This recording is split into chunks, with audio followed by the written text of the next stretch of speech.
अच्छा, इस कथा से दो बातें सीखोगे। आखिर माता दुर्गा जी की सवारी शेर की, माता जी ने शेर को पूछ, अरे माँ या तुम शेर पालना चाहोगी? इतनी माताएं बेटियां बैठी, बताओ नहीं ना। गाय पाल लो, भले भैंस पाल लो, बकरी पाल लो, शेर कौन पाले भाई?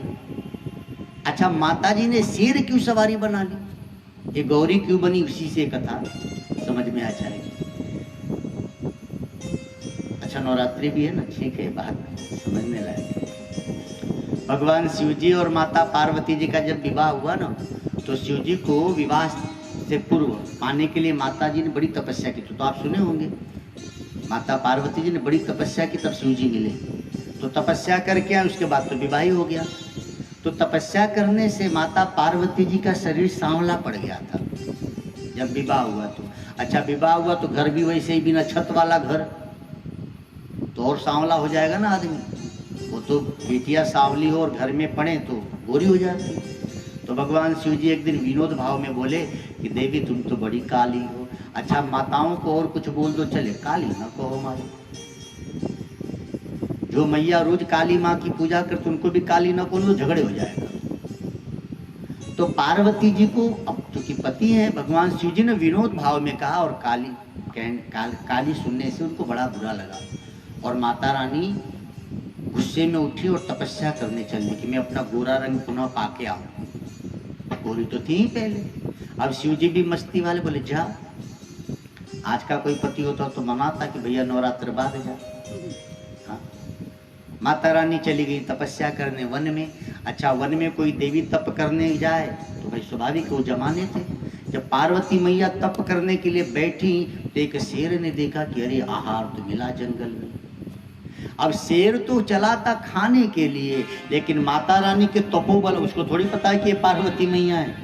वो जब भी पास जाना चाहे तो जा न पाए। पार्वती जी का जो तपो का तेज था। फिर घूम के आके बैठे, उसको ये था कि इतनी सुंदर स्त्री उठे तो भोजन करूं। अब शेर भी जितनी दिनों तक माता रानी तपस्या में बैठी रही, शेर भी बैठा रहा लालच में खाने की। और शास्त्रों की कथा आती है कि कुछ वर्ष तक माता रानी ने तपस्या की और भगवान शिव जी पुनः प्रकट हुए, प्रसन्न हुए कि देवी अच्छा हम क्षमा मांगते हैं, अब तुमको नहीं कहेंगे सांवली, अब घर चलो। तो बोले मैं ऐसे नहीं जाऊंगी, मुझे गोरा बना हुआ, गोरा रंग दीजिए। आप बड़े सुंदर हो इसलिए आपको बड़ा अभिमान है। सबसे सुंदर कौन है? भगवान शिव जी। तो बोले कि जाओ देवी तुम स्नान कर लो। और माता रानी ने जैसे ही नदी में स्नान किया तो उनके शरीर से एक दूसरी देवी निकली, उनका नाम रखा गया कौशिकी। यानी उनका जो श्याम वर्ण था वह एक देवी का रूप ले लिया और माता रानी सबसे गोरी हो गई, तभी से उनका नाम गौरी पड़ गया। अब गोरी तो हो गई पार्वती मैया, लेकिन जब गोरी होके निकली तो देखी शेरवा अभी भी बैठा। तो माता रानी को लगा कि जितने दिन मैंने तप किया, लोभ में ही सही, इस शेर ने मुझे देखते देखते उतना दिन उपवास किया है। तो माँ ने पूछा भगवान भोलेनाथ से कि आपकी आज्ञा होती तो मैं इसे अपना वाहन बना लेती। शिव जी हंसे, बोले हे भगवान मेरा बैल खा जाएगा ये। अब बोले किसी को नहीं खाएगा, इसकी जिम्मेदारी मेरी। भोलेनाथ ने कहा लेकिन देवी, किसी भी दुनिया में जितने देवता है किसी की भी देवी की सवारी शेर नहीं है, तुझे शेर क्यों पसंद आया? तो पार्वती जी ने कहा कि भोलेनाथ मुझे इसलिए ये प्रिय लग रहा है कि मैं जितने दिन से तप करने बैठी हूँ ये बेचारा भी बैठा रहा मेरे साथ। तो शिव जी ने अनुमति प्रदान की और उसी शेर को माता रानी ने अपनी सवारी बना ली।